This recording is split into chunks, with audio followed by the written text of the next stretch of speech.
Galatians 3:23. What does it mean when it says under the law? How many of you have heard it said before, oh, I don't need to keep the Sabbath anymore because I'm not under the law now, I'm under grace? Have you heard that? Do they ever say that about the commandment of stealing? Why not? Do they ever say, it's okay now for me to commit adultery because I'm not under the law, I'm under grace? Do you know of any spouse, male or female, would accept that argument for infidelity? No, so it's absurd to say, well, I don't need to keep the Sabbath anymore. We're not under law, we're under grace. So what does Paul mean by not under law? You find the phrase not under law 8 times in the Bible. It's in the New Testament. And we're not going to look at them all, but we'll look at a few examples of that. For example, and someone I think here is going to read for me in 1 Corinthians 9:20. You'll have that in just a moment, John. Let me read for you Galatians 3:23. But before faith came, we were kept under the law, shut up under the faith, which should afterward be revealed. Now, to be honest, I think the phrase under law can be used a couple of different ways. Just because you find a phrase in the Bible doesn't mean it always means the same thing. You have to look at the context of how it's being used. And so when Paul is saying here, before faith came, we were kept under the law, he's really talking about the law as sort of something of a guardrail that would guide. It's good to do the right thing even if it's for the wrong reason.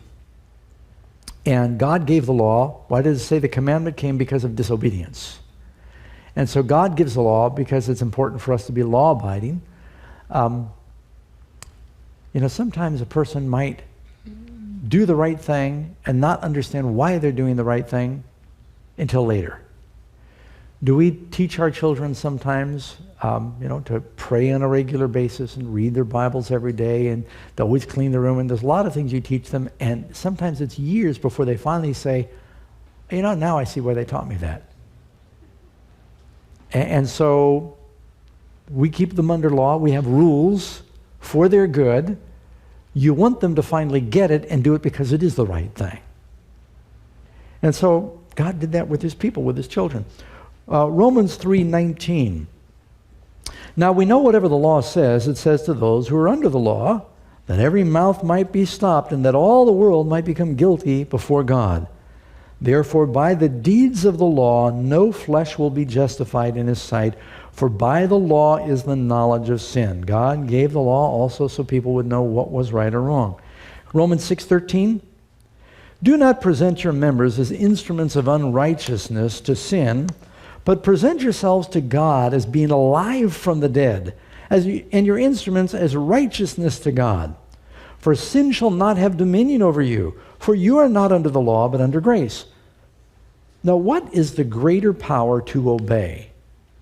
Fear of punishment or grace? If the reason we're obeying God is because of fear of the consequences of law breaking, then when that penalty is removed, we won't want to obey anymore. In heaven, will we need to be afraid of judgment? So if we're not obeying God for love, when we get to heaven, we won't have the right reason to obey him. We need to learn to obey him for the right reason now, so that motive stays pure through eternity. Did that make sense? Yeah. All right. For sin will not have dominion over you. For you're not under the law, but you're under grace. Now, when he says you're not under the law, it doesn't mean you can now sin. He says sin will not have dominion over you. And you read the prior verse, I'm still in Romans 6. He says, now present yourselves to God as being alive from the dead, and your members, your body, your life, as instruments of righteousness to God, because you are under grace. Because you have been forgiven, you are so grateful you've been forgiven. Because you're under grace, you don't want to do anything that will hurt the Lord. That's what he's saying. Galatians 4:21. Tell me, and now I'm jumping ahead, this is for another study, but just using the term under the law. Tell me, you who desire to be under the law, do you not hear the law? He said there's some people who desired to be under the law. I was listening to an old sermon yesterday. I was doing a little maintenance around the house and popped in the old CD of Joe's Cruz reading his classic book, Creeping Compromise. Have you ever read that book?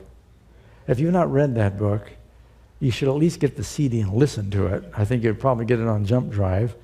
And I know there's a few things that are dated because the book was written many years ago, but it's amazing how relevant it is. And anyway, he was talking about marriage.